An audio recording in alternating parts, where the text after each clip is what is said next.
I would like to begin by saying I think there is a moral case for orange pilling. There's something free, fair, and just about the opportunity to get a proper return on your work and your labor and your savings. The foundation of it hasn't been questioned that period of time until Bitcoin comes along. We haven't asked, why are we building on sand? Why don't we build on, say, granite or a digital Manhattan, as one well-known CEO or executive chair of a strategy says? You need a proper invitation to orange pill. Now, you can try to get a proper invitation, but you need one. Even though there may be a moral case to orange pill, it doesn't mean you have a right to be impolite.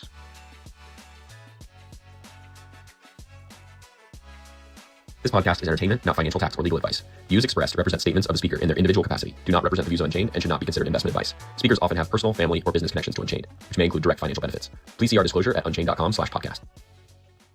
Hey everyone, welcome to the Bitcoin Frontier podcast, where we explore the ideas, people, and breakthroughs shaping Bitcoin's role in the world today. I'm your host, Connor Dolan, and today we have with us a very special guest, back by popular demand. He's a partner in One Roundtable Partners and one of the best Bitcoin educators in the space, Tad Smith. Tad, thanks for being with us.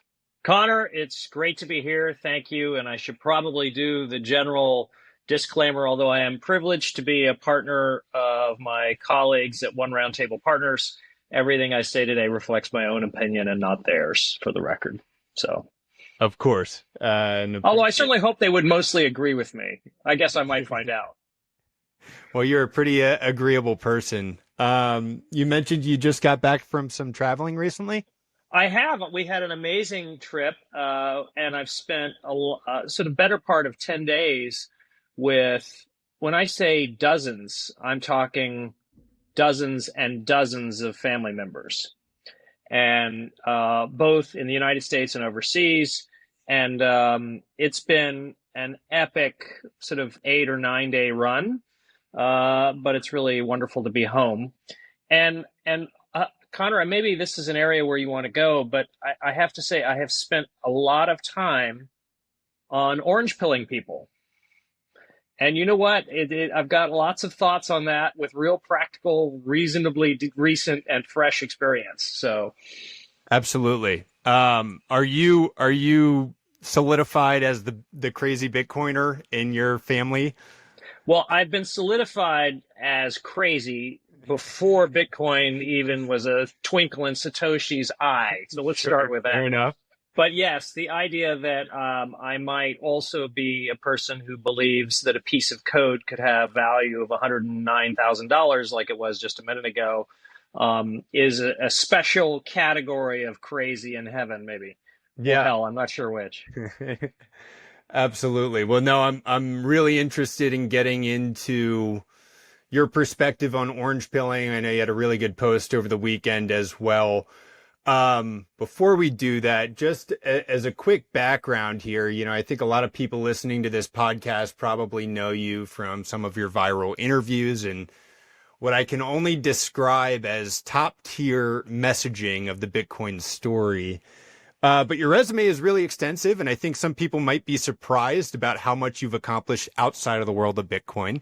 So I'll spare you the breath. I'll run through it quickly myself, and I'm sure I'll miss something here or there. But you were the former CEO of Sotheby's, former CEO of Madison Square Garden, executive positions in a wide variety of companies, Cablevision, Read Business Information, spent time at McKinsey and JP Morgan, graduated Princeton, Harvard Business School, and in your free time, you've been an adjunct professor at NYU Stern for the last 20 years, teaching finance. And so I guess my first question is, how do you do it all? Well,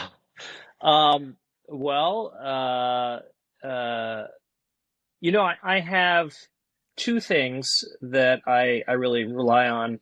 The first one is incredible people around me, in terms of team support, mentors, advisors, and it's really a blessing. And the second thing, I have a whole lot of time for things that really matter to me, and not a whole lot of time for things that don't. And when you're quite rigorous about carving out the things that don't move you forward, that's a big difference. And the third thing, and I learned this late in life, Connor, so I'm a great sort of example of what not to do, as probably you're going to find that's true of much of what I'm going to say today. But nonetheless, health, sleep, keeping your stress low, taking care of yourself, all of that gives you tremendous productivity. It's the one thing that literally will lengthen your life and make you more productive along the way. So.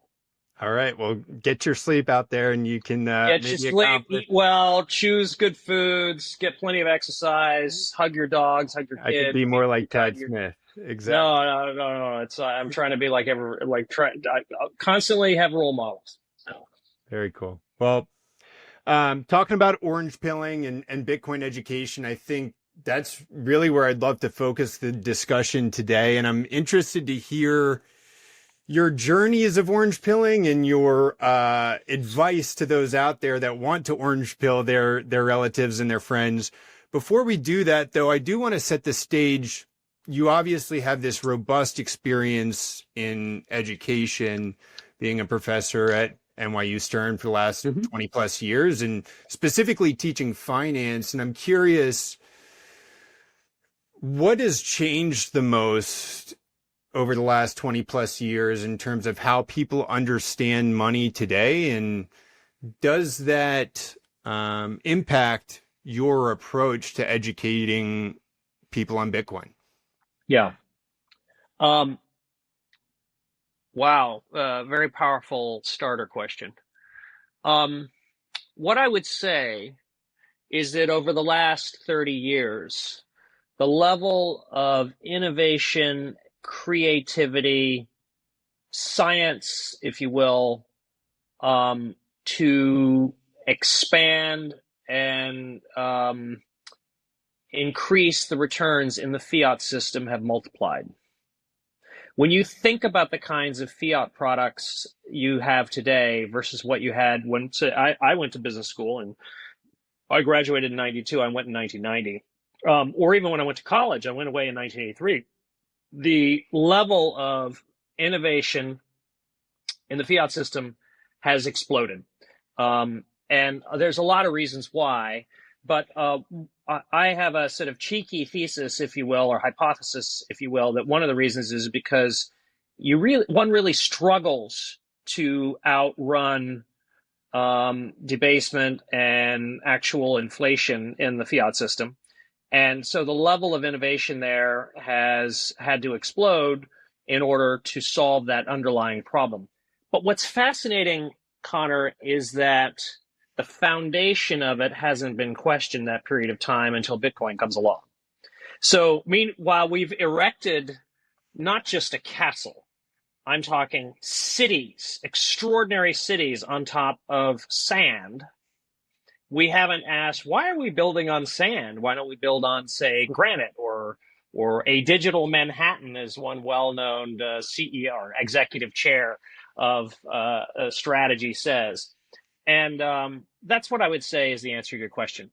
We have spent, and so the science, by the way, the portfolio theory, the math, the theory behind how to create returns in the fiat system has exploded.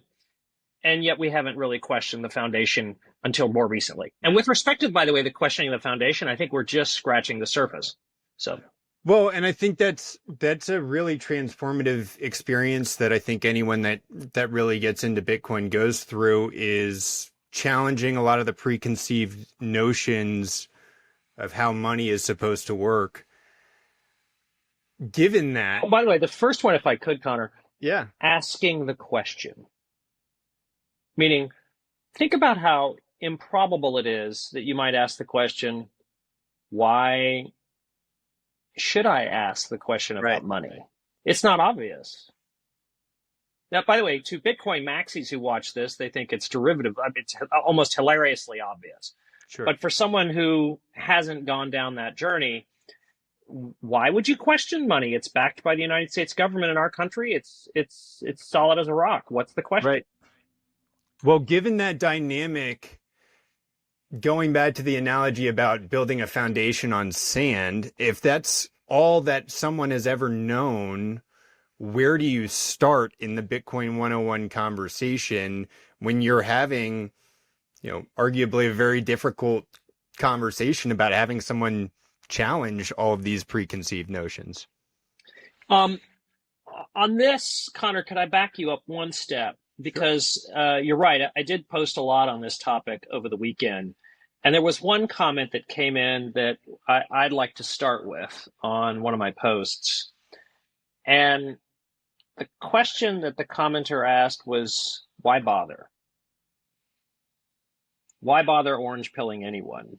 And it was why bother? It was something like why bother, and maybe even ask the question seriously, why bother? And that's a fundamentally important question that a lot of people don't think about. Because, by the way, it means that if you aren't orange pilling your friends and your relatives, do you have a moral obligation to do so? Do you have any obligation to do so? And if you are, do you have an obligation to stop? So what I think it might be, I had gone down this question because I want my relatives to do well. And I saw that they were struggling, some of them were struggling to do well to generate returns in the fiat system. And so I would like to begin by saying, I think there is a moral case for orange pilling. And that's a powerful notion, right? And whether you don't have to be a deep Bitcoiner to believe that there's something free, fair, and just about the opportunity to get a proper return on your work and your labor and your savings. Those are universals. And when we see a better way in the most constructive and productive way possible, I think we have an obligation to do that. And it doesn't matter that they're my relatives, but also my friends, and honestly, people that ask. By the way, you could argue you should really get permission before orange pilling someone. You shouldn't just walk into a dinner party and drop a bomb. But the whole notion of fairness, justice, transparency over obfuscation, the nonviolence, the voluntarism, stewardship, the respect for human potential, those are all really the moral qualities. So I would say, and this is what's so powerful about what you do, I think there is a moral case for orange pilling, and that we all should do it if we think we could. Which brings you really to the next question, which is, it's not easy and it's a hard road. So, well, it's so, on point, pointing out that moral obligation, because I do feel like I've gone through this myself. I feel like for a lot of Bitcoiners, especially that have been in the space for a little bit of time now,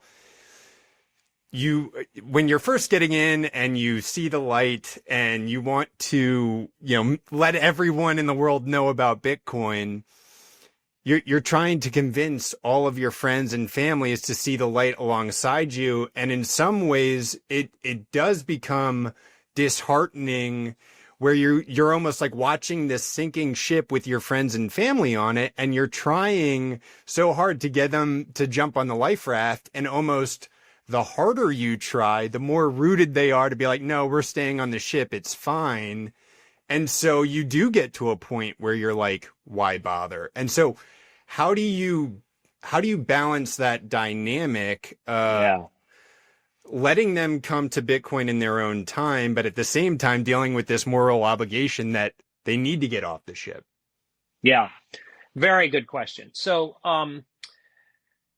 let me say that I think there is a moral case for orange pilling, but there isn't necessarily an invitation to orange pill everyone at every moment. And guess what? It's a little bit like someone comes home, wants to introduce you to someone that they're engaged to, and you either know something unflattering about the person, or you don't like the person, or you found out something about the person, or whatever. My grandmother once, she's passed now, but she was a great font of wisdom, and I used to sort of rebut what she'd say, but grandmother, it was true, and she would always say, yes, but Tad, you don't have to say everything you know. And that's true here too, which is you need a proper invitation to orange pill. Now you can try to get a proper invitation, but you need one. And that is always, there's a moral, even though there may be a moral case to orange pill, it doesn't mean you have a right to be impolite, which is key. Totally Absolutely. key. Yeah. Absolutely. And so you constantly have to manage that. And you certainly never enjoy a right to be smug. Now, unfortunately, occasionally I am, and by the way, I see a lot of smug people on crypto Twitter. Sure. And Bitcoin maxis can be incredibly smug. And, they say snarky little things like HFSP, all those little things. And that's not, in my mind, helpful. Look, I'm not saying that I don't lapse into that a little once in a while. I do it, unfortunately, too often. But that's not where we really need to be. And so I think there is an obligation to orange pill, but there's also an obligation to maintain politeness. And you still there's an obligation, but you still need permission. And I think there's a moral case that requires permission. Exactly. You need an invitation. I probably could have used that advice myself a couple of years ago, where it's like, I don't care if you're giving me permission or not. You're going to buy Bitcoin. But, inevitably, right, even if someone did listen to get you off their back, they're not going to hold on for the long term unless they actually understand what they're buying and what Bitcoin. You're exactly right. And by the way, the old adage, do as I say, not as I do. Don't think I have learned some lessons, but it's mainly because of the errors of my ways, to be clear. So keep that in mind. Absolutely. So that's one thing about orange pilling. The second big category, and by the way, in terms of orange pilling, I want to call out two individuals. I had experimented earlier on with Bitcoin and sort of passed out of it, but the people that really orange pilled me were, frankly, my partner Dan Tapiero, who really went down the rabbit hole, but he was sort of deep into macro and the value of assets and gold, and I had come out of Sotheby, so I understood the idea of value not necessarily having to produce cash flow, because of course art does that. But also there's a special place in my heart for him, and there's another special place in my heart for Michael Saylor, who has done more to orange pill millions of people than pretty much anybody, and he does it tirelessly. He's almost, in my view, he's sort of devoted the most recent part of his life to it, and so I thank both of them for that. So for my 2 cents. But that said, I'm trying to pay it forward, and I'm learning a lot of lessons about the difficulties of doing so, and also the opportunities with it. I could go deeper on this whenever you're ready. But the first thing I would want to say, this is an important point that came to me late, and something, I think Saylor had it, but he may not even realize he has it, which is, orange pilling is not about persuasion. It's about alignment. Bitcoin really resonates with people when it meets someone where they're intellectually, emotionally, or existentially. Mm-hmm. That is so critical. You have to be ready. Saylor and others say this thing about you get Bitcoin at the price you deserve, which honestly, I understand what he means. It has a sort of inference that I draw occasionally, which is a little snarky. But what he's really saying is something more powerful, which is you have to be ready for it. You can't there has to be a moment in time. The second thing I would say is that too much effort, and I would underscore this twice, too much effort on the part of the Bitcoin community has gone into the message without thinking about the different cohorts of people that are either intellectually, emotionally, or existentially ready to receive the message. Right. This is not a matter of preaching. It's a matter of marketing. Yep. And so there may be a moral case for orange pilling, but you need to take it on as a marketing project. It is not a religious project. And in that case, it's a completely different mindset. If it's a marketing project, it's not like you're preaching to the faithful. That you can do in church, or you can do you can do it at synagogue, whatever you want to do, you can do that. This is about, okay, what are the cohorts? What is it they think are what are the motivators? What are the obstacles? What is the effective angle for them? It's marketing. You have this moral case for orange pilling, but you need permission. Someone needs to be ready for it. If they're not ready for it, is there any like go-to question you ask them, or any thought you try and incept in their mind to get them thinking, so that the next time you see them, they are ready for that discussion? That's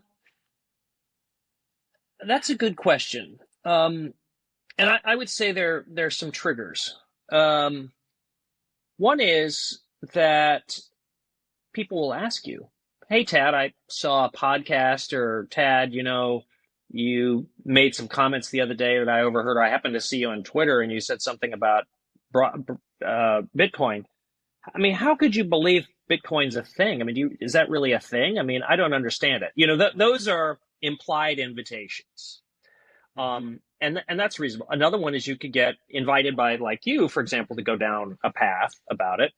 Another is that you could just offer to help a friend or a family member, not financially, by the way. You don't need to suggest it. Just say, "Hey, John, you seem to be a little troubled. Is there anything I can help with?" Mm-hmm. And you may find at the core of it, there's something where they aren't right. There's something going wrong. They need help. We have that every day. And I think with a moral case for orange pilling in your pocket, good things can result of that if you're careful and you listen intently. But again, you need an invitation. Express invitation, by the way. A lot of people, I don't want advice unless I'm asking for it. Typically, when people are told something that they don't want to hear, they end up moving in the other direction and trying to prove you wrong by not buying Bitcoin and still succeeding in this scenario. So, and by the way, sorry, go ahead. No, please. No, I was going to say, since you're the head of sales, you can be an expert for me on my cohorts. To me, I think there are distinct cohorts, and I think we really need to think about them as cohorts. There aren't just sort of an undifferentiated group of people that haven't been orange pilled yet. I think you've got libertarians. I think you've got tech savvy millennials and Gen Z.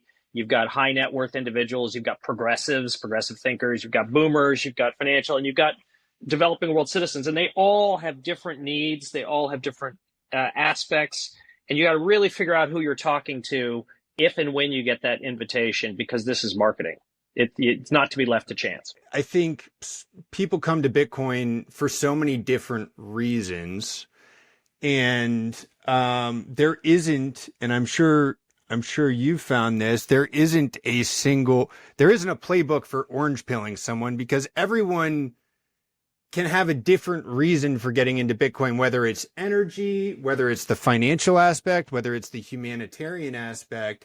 And so I think one of the challenges with orange pilling is, how do you create a playbook that applies to everyone when everyone's coming from different angles? And I think, getting into your post a little bit, what you've done in this post over the weekend at Tad Tweets, for anyone on Twitter or X, you walk through some of the math behind something that I think a lot of people are feeling, whether they are libertarian or Democrat or Republican, whether they're international or here in the United States. All different walks of life, I think, are feeling this same frustration and angst, if you will, of kind of treading water financially. And I have a portfolio fully invested in stocks, and yet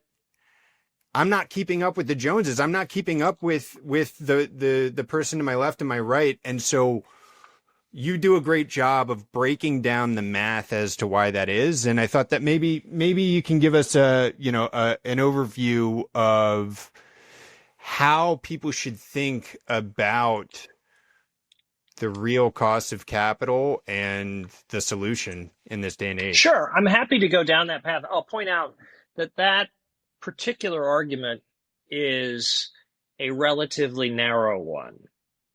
And it's important to see, when you look at that post, that's a post for people that are already pretty much down the rabbit hole. Sure. Meaning they've identified a problem. they understand core aspects of it, and they're reasonably aware and well educated about the issue.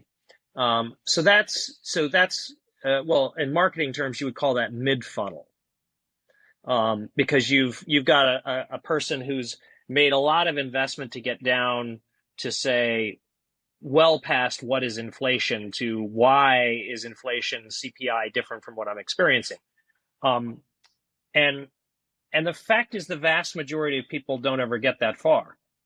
So what you have to do is back it up a little bit and say, okay, but my post was specific really for Bitcoin-oriented people. No, but I think that's actually, I don't mean to cut you off there, but I think it's a great point because I thought that was a really great breakdown of. But look at you. You're a professional in the industry. Absolutely. And as soon as I start talking to my dad about M2 or money supply or liquidity, I'm going to lose him. And so I guess whether or not. And by the way, I did too all week, just for the record. Well, and I guess that goes back to my question of, okay, let's take away the technicals, the financial jargon.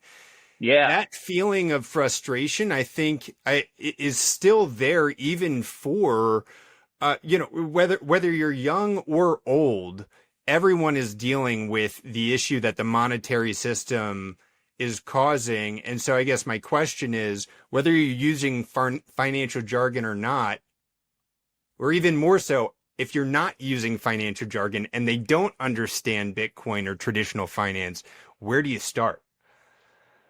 Yeah. Well, again, let's ask who they are. Okay. And I'll take the hard ones. Some of the hardest ones to orange pill are wealthy people. This is counterintuitive. Although interesting, back to Michael Saylor for a minute, Michael Saylor does make this point. And the reason is because wealthy people are winners, and it's not obvious that they see anything wrong with the system. Mm-hmm. And moreover, they're beneficiaries of the system. And by the way, these are well-intended, lovely people I'm talking about. I'm not talking about some bad, I'm talking about fabulous, wonderful people. And they've worked very hard, and they have been rewarded for it. To get high net worth people to explore Bitcoin is difficult. And with them, think about what they don't want. They don't want volatility. Their life has squeezed the volatility out of it. They are in preservation mode. And in that issue, that crowd, what you really need to appeal to is an estate planning tool, a macro hedge of some sort, because they're concerned about macro events. They don't want to have their wealth, particularly outside the United States, confiscated or taxed away. So those are the things they worry about. And moreover, they're worried about their kids and their grandkids, and making sure that if this Bitcoin thing works out, that they didn't make an error by not buying it. So that's the high net worth crowd. But I mean, we could go through several different cohorts. They all have their own unique aspects. If you are dealing with a boomer, or interestingly, a boomer that knows something about finance, by the way, this is in finance professionals and boomers. These is one of my favorites, and I had pretty serious arguments this week with them. I would say the biggest thing they care about, interestingly enough, is retirement security. Yep. That's what they want. These are not high net worth people. These are people that have worked hard, saved their money, and they want to know that there's going to be cash for them when they need it. And so for them, the scary part of Bitcoin is it's so complex. What is it? I mean, why would I think about a piece of code having value and it's bouncing around, and am I too late? I don't understand. So with them, because they're finance people and because they're boomers and because they're thinking about it, that's one where you could go mid-funnel that we were talking about a little earlier. You could describe M2, you could describe a debasement. Remember, these are finance professionals. It'll take a while, but they'll get there. They'll come around in the end. Yeah. So then you want to do the youth. Now, the youth are totally different. I mean, let's separate the youth into two crowds, maybe three crowds if you will. One is sort of the tech-oriented, tech accelerators, the millennials and Gen Z, that crowd. Then we could maybe separate the progressives. And then maybe there's a third group, which is not tech oriented, but libertarian. So let's do them. On the tech side, these people, for them, the notion of disruption, memes, digital instincts, those are powerful things. You tell a tech-savvy millennial or Gen Z, Bitcoin is about disrupting the status quo. They're in. They're on it. And they love the gamification of it, the scarcity, the future of money, all that good stuff. But they've got a short attention span. So you really have to get them in there and get them going on it. But so they're a relatively easy crowd to orange pill. Libertarians, they love the freedom from state control. They're paranoid, though. These are gold maxis, serious gold maxis. They do resonate with self-custody. They do resonate with censorship resistance, and they do with decentralization. Those are the things to get a libertarian. And then finally, my favorite are the progressive thinkers.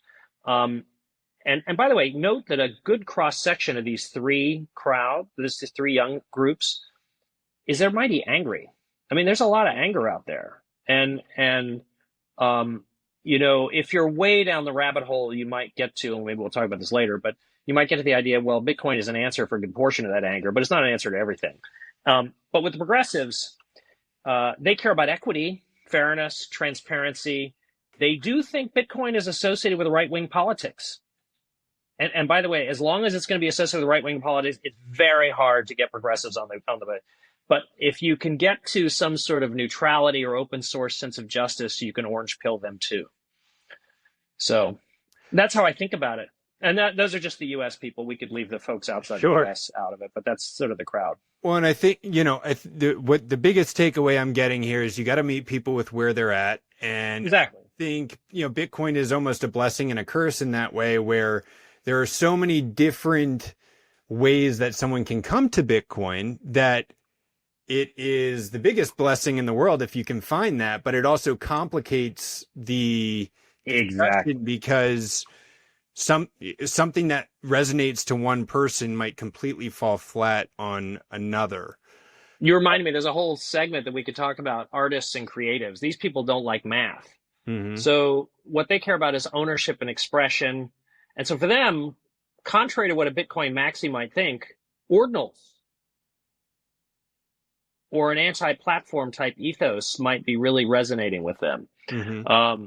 And by the way, are we really going to leave all the creatives and expressives out of our orange pilling task? No, we have every bit the moral case is there for them too. Yeah. So we can't just do one hammer, one nail approach with everything. On that same note about demographics and generational divide, the older generation, it's more about a reallocation of wealth. It's you need to rethink your portfolio and take this chunk of this portfolio and turn it into Bitcoin.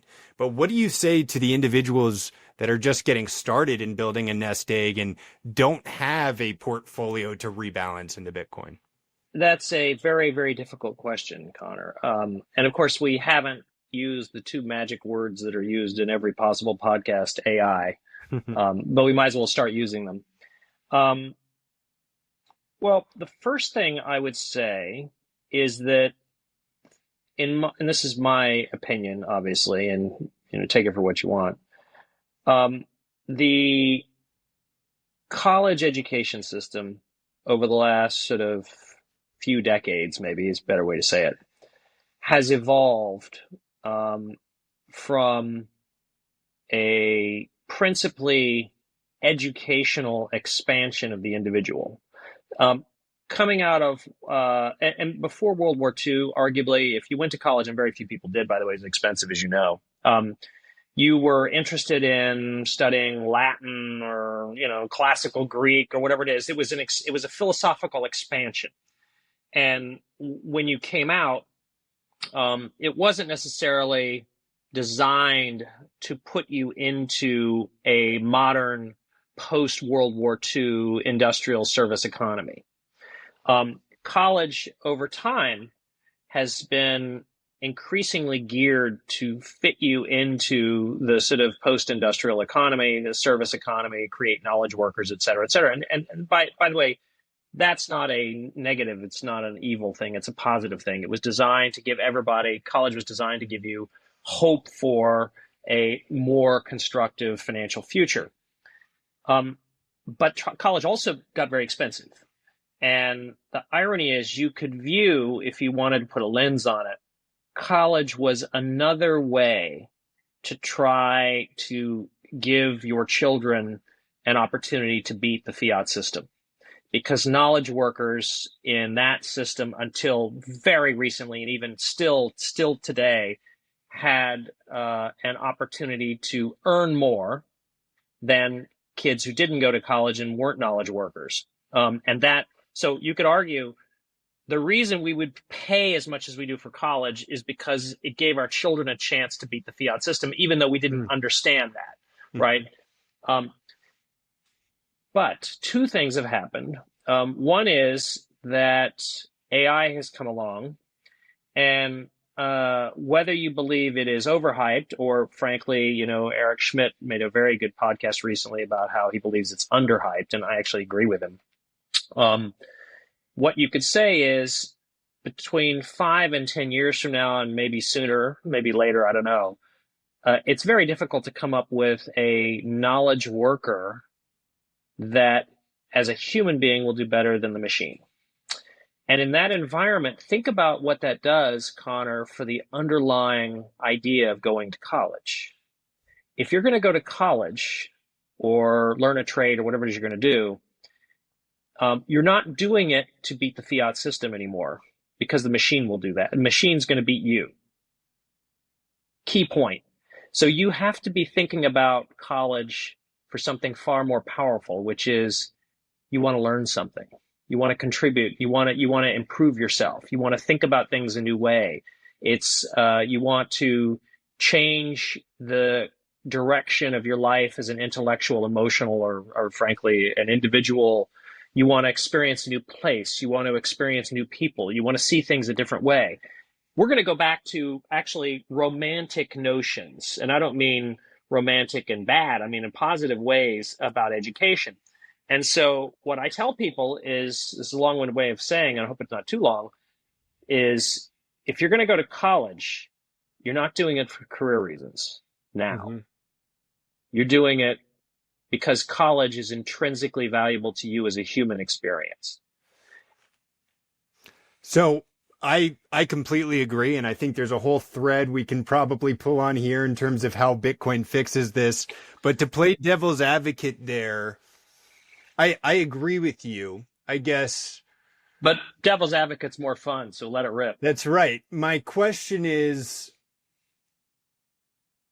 college is still, going up every year, and I don't know, $30,000 a year or $50,000 a year. Obviously, you pick your school, but generally speaking, the cost of education continues to go up.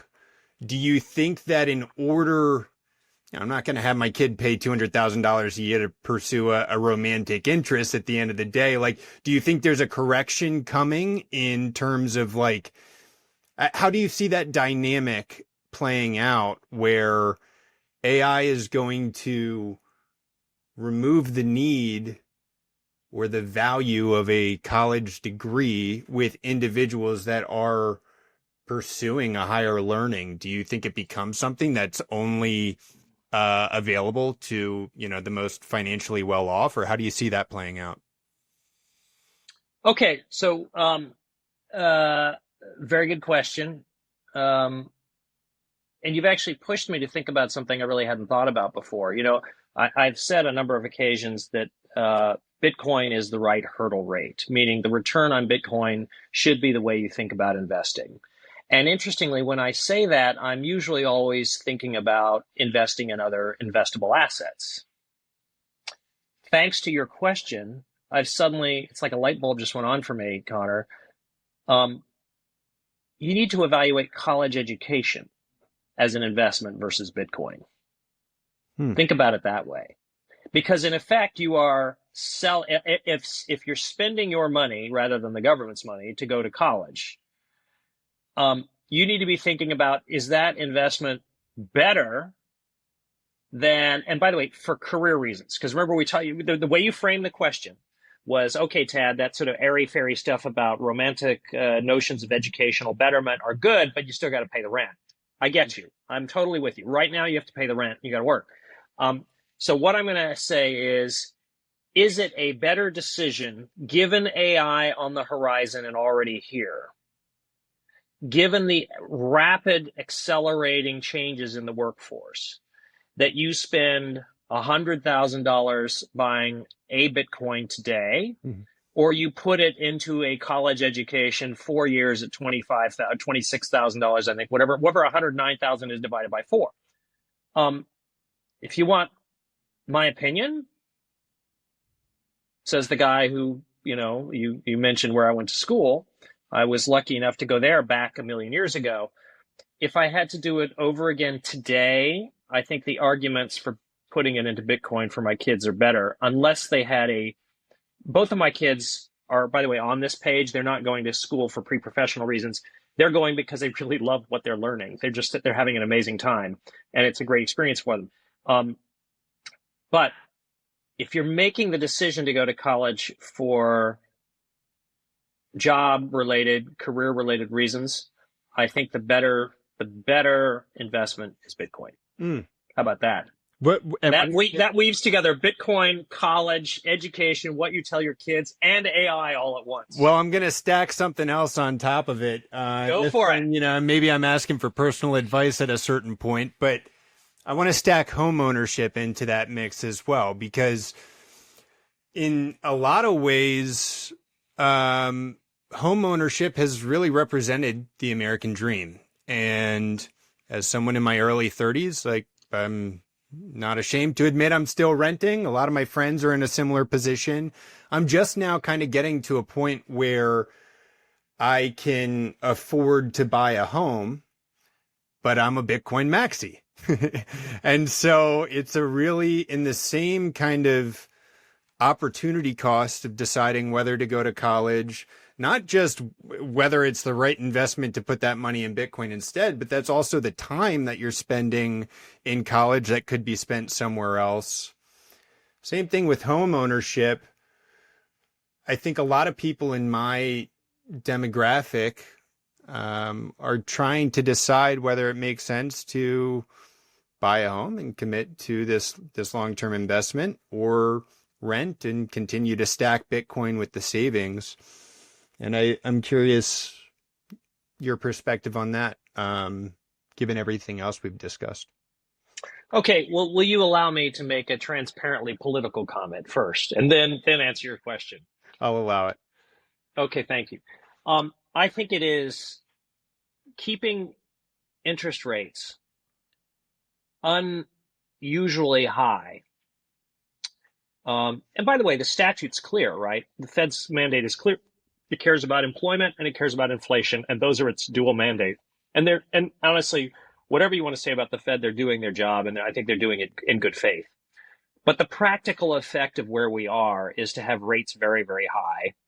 And the practical effect of that is to make homeownership skyrocket. Make the costs associated with homeownership skyrocket. Now, you and I will also agree that debasement causes the vast majority of the problem, and I agree with that too. But I think it is deeply wrong to people of your generation that are trying to start and own homes that it is too expensive to do so, and that the effect of the rates is such that there's not enough movement in the population to free up the supply. I'm hopeful that we'll get to a place that's solved reasonably soon. So that's my one political comment. On the more interesting part of your question, well, I'll take the case of my son. He hasn't bought an apartment. He rents, and he invests in Bitcoin, and that works out for him. And he also, has some investments in tech stocks, and that works out for him too. My wife and I own a home, but we don't own a second home. And whenever we are in a second situation or third situation, we're renting always. So we think of our home as a lifestyle investment.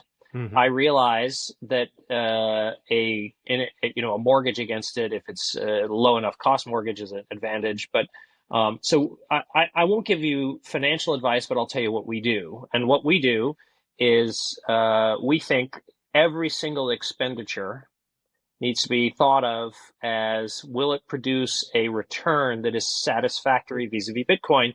And a home doesn't. It doesn't. Now, that said, if you're starting a family and you want to own something and it's emotional and it's important and it's part of your self-identity and you want to be able to not ever be evicted or any of those things, then it rises to the level of a lifestyle expense or expenditure, and you should do it, in my opinion, because Bitcoin shouldn't trump your humanity. Yeah. Bitcoin should make it possible for you to fully express it. But it is interesting. Like, I'm grateful that I got into Bitcoin when I did. I'd be curious if I was sitting where I am today without any Bitcoin. I think that decision would be a lot different than, already having kind of a nest egg that I built. Another moral case for orange pilling. You just made it. That's right. Every person who is sitting in your situation that doesn't have the options you do, it deserves the options you do, but we got to get them to invite us.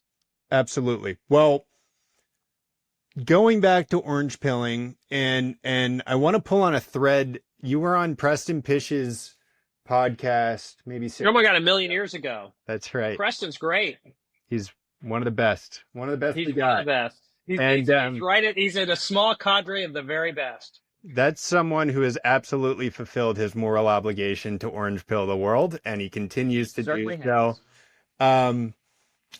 But I want to speak about what you were saying on Preston's podcast, which is talking about the power of the story. And you give this example of Marie Antoinette's necklace, and maybe you can share that example real quick to give people context.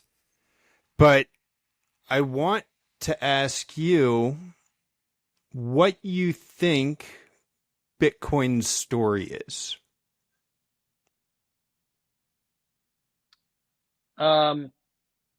Okay, so let me step back for a minute and provide the frame as you laid it out. If you are auctioning off fine jewelry, and remember that when you're doing in an auction situation, it's typically secondhand jewelry, right? So you're selling a very expensive something to people that have a lot of money, and they're buying a secondhand item. There are two ways they're going to think about it. The first way is, I'm getting something special for my loved one on the cheap. That's not very attractive. Or number two, there's going to be a story about that necklace. And suppose, for example, the story is that it's a necklace owned by Marie Antoinette. Boom. Then it's special. It goes from a secondhand necklace to something that is epic. It's part of an identity. Mm. And the point I was making then, which I'll make now, is narrative frequently determines the price. The narrative about something. Now, interestingly, people in the Bitcoin world and also crypto world will often say, no, price drives narrative. If the price goes up, everybody tries to explain it. They're not wrong. I don't disagree with that point. I'm making a separate one, which is the narrative alone can induce people to pay more, and substantially so. So what is the narrative about Bitcoin? And to me, this is the point I was making earlier, which is, I think there are lots of narratives about Bitcoin. And what you try to do when you're orange pilling someone is fit the narrative that's going to work for the cohort. It's marketing. It's not, meaning Bitcoin would have one universal narrative if we're preaching in church, or if we're preaching, or if we're giving something in the synagogue, or any religion you want. But that's not what I think the real task here is. I don't think this is about a religious exercise. I think this is about, the moral case is about marketing. And so for me, if you tell me a little bit more about what makes you tick, Connor, Mm. then let's get the narrative that's going to work for you. Mm. It's an interesting parallel with the religion aspect, because someone wants to join a specific religion, they get the Torah or the Bible or the Quran. Everyone has the same, educational guide to pull from. But with Bitcoin, you have people coming from all different walks of life, and a specific narrative is going to work with one person and not with another, as we discussed. And so, do you have an approach to sharing with someone their first Bitcoin resource or content, or is it more so about finding out what makes them tick and then providing them the content to back it up? Well, you can ask friends and family members questions about how they're doing to understand their frame, and not as a sort of transparent exercise to try to orange pill them, but simply to try to help. When people are having difficulties or wanting advice or not wanting advice, they just want to, vent. I had a wonderful lunch day with one of my favorite people in the world, and he just needed a vent, and so I let him vent. Sure. He didn't want any advice. It was not about that. Just let him vent. And we all have that. And what I'm trying to say is, before you orange pill someone that's personal, as opposed to what we're doing here, this is what I call orange pilling. That's not and in fact, we're not even really orange pilling in this one. What we're trying to do is we're trying to teach or trying to share the lessons that have worked and not worked about orange pilling, so that other people can orange pill. We're trying to pay it forward, pay the gifts that people have given us to forward. So what I would try to say is understand the audience, understand the needs of that person. And it's not, that saying, we'll go back to it, people get the Bitcoin at the price they deserve.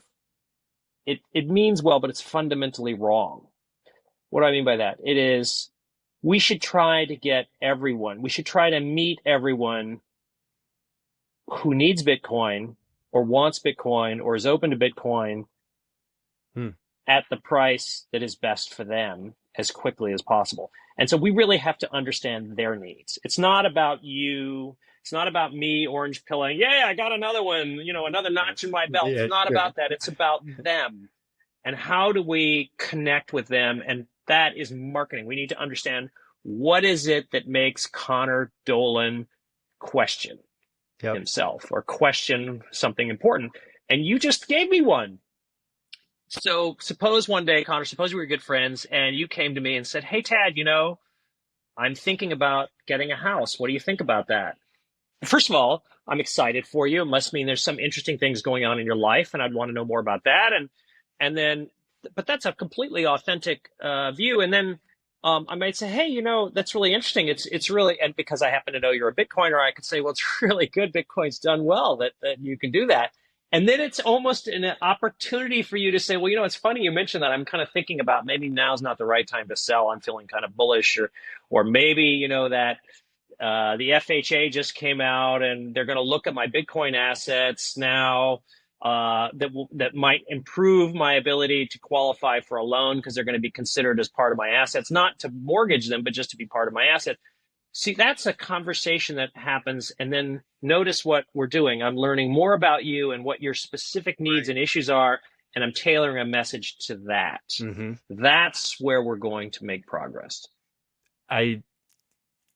That is such a great point, because I think back to myself 3 years ago, 4 years ago. If someone told me that they wanted to buy a house, my first response would be, that's stupid. You should buy Bitcoin instead. But, I don't want to, put words in your mouth. But I think your point is, the first question should be, why do you want to buy a house? What do you want? What is the rationale behind that? And I think getting into the lifestyle investment and committing to putting roots down and being a part of the community, these are aspects that maybe someone wants, maybe someone doesn't, but Most importantly, you got to talk through it with them and have that conversation and meet them where they're at, as opposed to forcing your religion of Or Bitcoin onto worse, someone. have fun staying poor, Right, HFSP, right. nasty little memes. Sure. Really? Yep. Oh, come on. We can do better. Well, and even just the quote, I love that quote. You get the price, nobody gets the price they want. Everybody gets the price they deserve. But to your point, it's almost like spiteful in a way. It's like, good luck. You'll get the price that you deserve, as opposed to like. Yeah. When people say it, I think their intention is good, because I don't know anybody that I know of with having bad intentions at saying it. Sure. Have fun staying poor. That intention. Sure.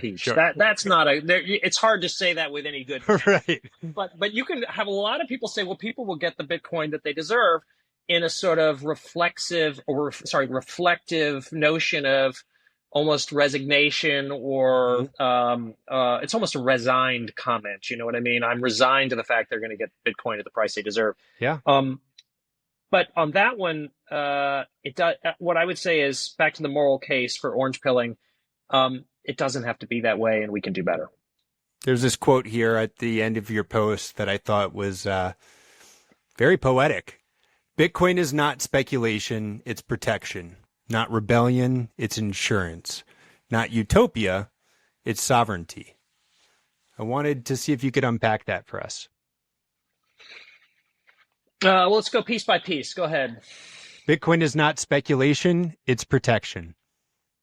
Yes. A lot of people think that the most powerful orange pilling aspect of Bitcoin is that the number goes up.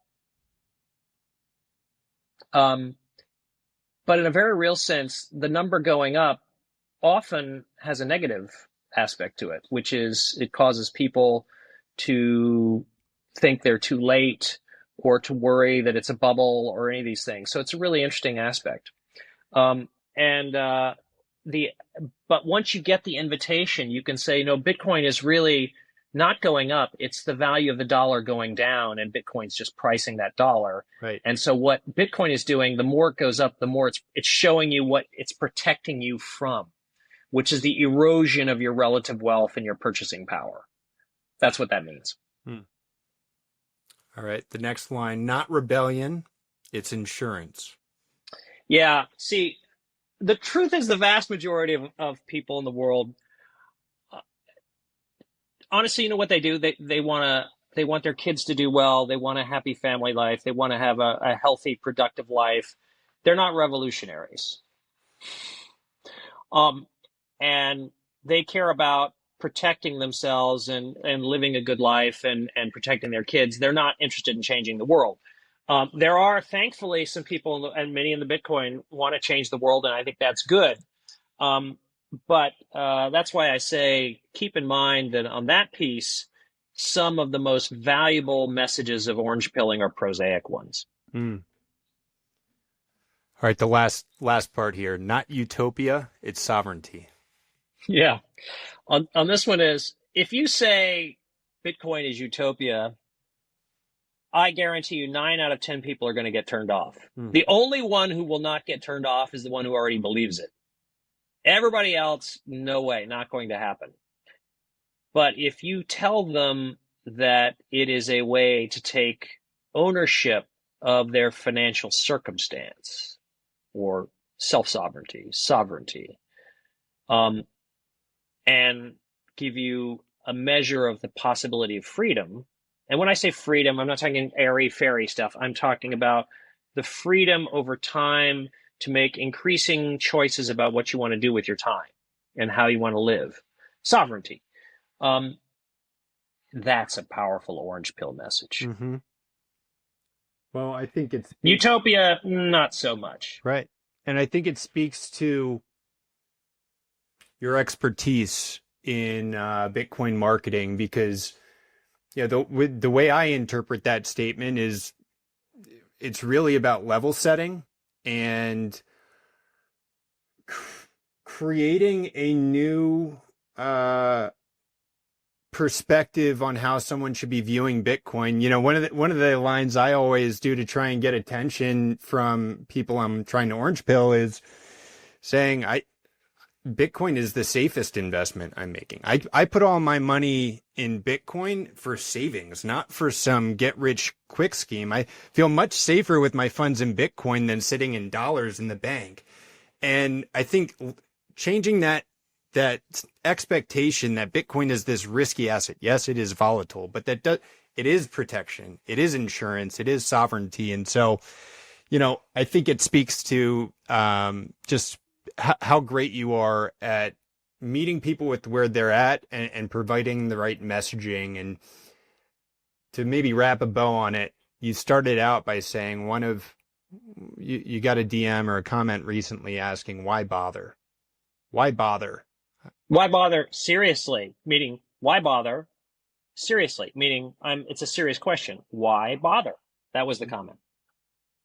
Well, hopefully profoundly important comment. Hopefully today, we've provided our listeners with just a couple of reasons of why you should bother. I think you've done a phenomenal job of making the moral case for orange pilling, but importantly, making sure you get permission first.